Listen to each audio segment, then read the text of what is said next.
Hi guys, मेरा नाम है विशाल और आप देख रहे हो स्मार्ट मंकी वॉइस। पहली न्यूज़ है कोइन बेस्ड इंडिया कमबैक के बारे में। चलो देखते हैं डिटेल के अंदर। कोइन बेस एक बार फिर इंडिया में एंट्री की तैयारी कर रहा है। 2022 में लॉन्च के सिर्फ 3 दिन के बाद यूपीआई सपोर्ट सस्पेंड करना पड़ा था, लेकिन अब कंपनी एफआईयू जैसे रेगुलेटरी अप्रूवल लेने पर काम कर रही है। बाइनेंस जैसे एक्सचेंज ने कंप्लायंस दिखाकर वापस एंट्री ले ली है और अब कॉइनबेस भी वही रास्ता फॉलो कर रहा है। इंडिया क्रिप्टो मार्केट छोटा हो सकता है, बट वेब3 इकोसिस्टम यहाँ रैपिड ग्रोथ दिख रही है। कॉइनबेस के chief legal officer Paul Grewal ने भी US India business council join किया है, जो दोनों देशों के फिनटेक फ्यूचर पे फोकस करेगा। अगर कॉइनबेस वापस आता है तो वजीरेक्स कोलैप्स के बाद क्रिप्टो मार्केट में बड़ा इम्पैक्ट डाल सकता है। क्या ये इंडियन क्रिप्टो स्पेस के लिए गेम चेंजर हो पाएगा? आपका क्या कहना है? कमेंट सेक्शन में जरूर बताइएगा।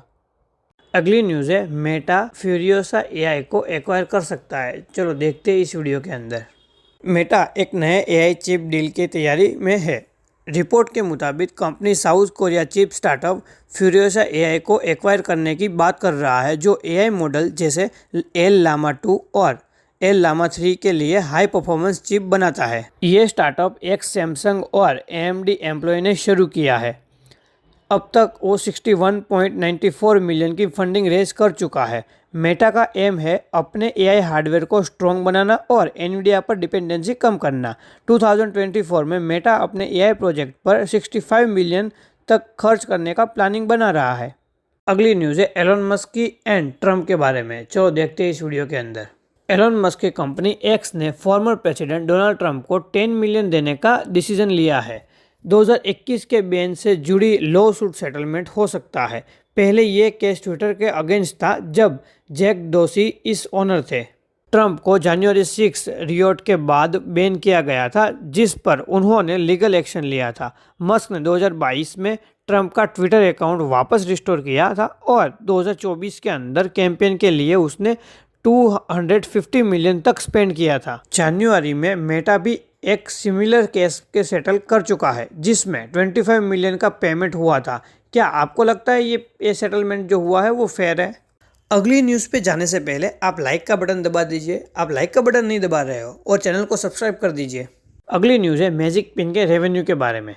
मैजिक पिन ने फाइनेंशियल ईयर 24 में जबरदस्त ग्रोथ दिखाई है। अपनी रेवेन्यू को 3x बढ़ाकर 870 करोड़ तक ले गए हैं। साथ ही कंपनी ने अपने लॉसेस को 25% तक कम रिड्यूस कर दिया है। हाइपर लोकल रिटेल प्लेटफॉर्म के लिए वाउचर का सेल्स प्रीमियम रेवेन्यू सोर्स रहा है, जो टोटल रेवेन्यू का 92% था। कंपनी ने अपने एक्सपेंशन को और तेज कर दिया है। AI power SaaS platform magic freight launch किया है, जो अब तक का 1400 राइडर ऑनबोर्ड कर चुके हैं और महीने के 3 लाख से ज़्यादा ऑर्डर परचेज कर चुके हैं।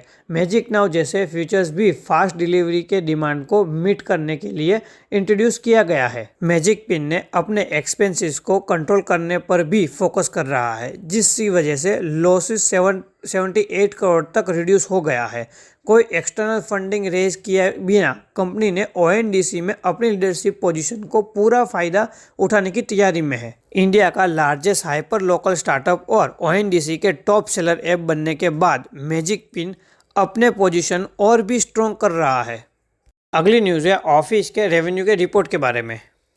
ऑफिस ने Q3 फाइनेंशियल ईयर 25 में स्ट्रॉन्ग परफॉर्मेंस दिखाई है और 318 करोड़ की रेवेन्यू और 15.1 करोड़ का प्रॉफिट रिकॉर्ड किया है। कोवर्किंग सॉल्यूशन प्रोवाइडर ने 44% ईयर ऑन ईयर ग्रोथ दिखाई है, जो पिछले साल के 221 करोड़ से काफ़ी ज़्यादा है। कंपनी की प्राइमरी इनकम कोवर्किंग रेंटल और अलाइड सर्विस से आई है, जो 244 करोड़ तक पहुंच गई है। कंस्ट्रक्शन, फिट आउट प्रोजेक्ट और फैसिलिटी मैनेजमेंट भी मेजर रेवेन्यू ड्राइव कर रही है। टोटल एक्सपेंस की बात करें तो 370 करोड़ तक बढ़ के बावजूद ऑफिस ने पिछले साल 6.2 करोड़ का लॉसेस से प्रॉफिट में शिफ्ट कर दिया है। ऑफिस ने ऑन गोइंग फाइनेंशियल ईयर के 9 महीने में 868 करोड़ की रेवेन्यू और 56.6 करोड़ का प्रॉफिट जनरेट किया है।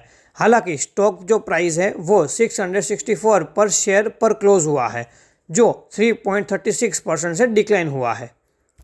क्या आपको लगता है कि ये जो ऑफिस का कोवर्किंग बिजनेस है वो आगे और तेज ग्रो कर पाएगा? कमेंट सेक्शन में जरूर बताइएगा। अगली न्यूज़ है फ्रेशवर्क के रेवेन्यू के बारे में। फ्रेशवर्क ने Q4 साइकिल 24 में 194.6 मिलियन की रेवेन्यू रिकॉर्ड की है, जो 21.6% ईयर ऑन ईयर ग्रोथ दिखाई है। साथ ही कंपनी ने अपने लॉसेस को 21.8% तक रिड्यूस किया है, मतलब कि 21.9 मिलियन पर ले आया है। मतलब अभी भी फ्रेशवर्क जो है वो लॉसेस के अंदर तो है ही।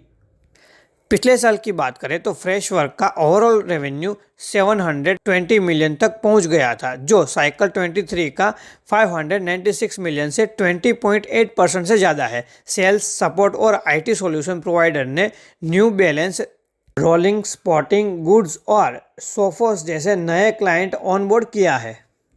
कंपनी ने अपने सेल्स और मार्केटिंग एक्सपेंस को 90.6 मिलियन तक कंट्रोल रखा, जिसने प्रॉफिटेबिलिटी को बेटर बनाने में मदद की है। साथ ही नए लीडरशिप अपॉइंटमेंट भी अनाउंस किया गया है। अगर फ्रेशवर्क का जॉब टारगेट की बात करें तो साइकिल 25 के लिए 809 मिलियन तक रेवेन्यू को पहुंचाना है।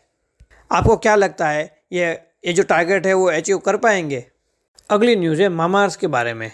मामाअर्थ पेरेंट कंपनी होनेसा ने Q3 फाइनेंशियल ईयर 25 में 570 करोड़ की रेवेन्यू के साथ प्रॉफिटेबिलिटी वापस हासिल कर ली है। कंपनी के रेवेन्यू 5.9% ईयर टू ईयर बढ़ा है और अगर रेवेन्यू की बात करें तो 488 करोड़ से 570 करोड़ तक पहुंच गया है।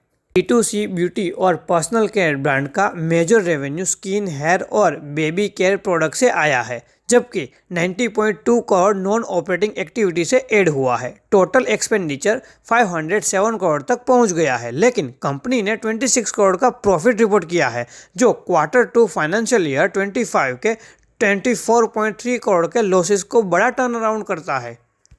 हालांकि Q1 फाइनेंशियल ईयर 25 में होनेसा ने 14 करोड़ का रिकॉर्ड प्रॉफिट दिखाया था। अभी स्टॉक उसका जो है वो 205.78 पर ट्रेड कर रहा है और आज अपने 52 वीक लो छुआ है। मुझे लगता है कि मामाअर्थ प्रॉफिटेबल अभी तो नहीं हो पाएगा इस तरीके से भी। आज आप स्टॉक मार्केट का हाल देख सकते हो, कौन रहा ऊपर और कौन रहा नीचे। तो इसी के साथ आज की न्यूज़ ख़त्म करते हैं। जय हिंद, वंदे मातरम। वीडियो अच्छी लगी हो तो लाइक कर देना, शेयर कर देना, सब्सक्राइब कर देना।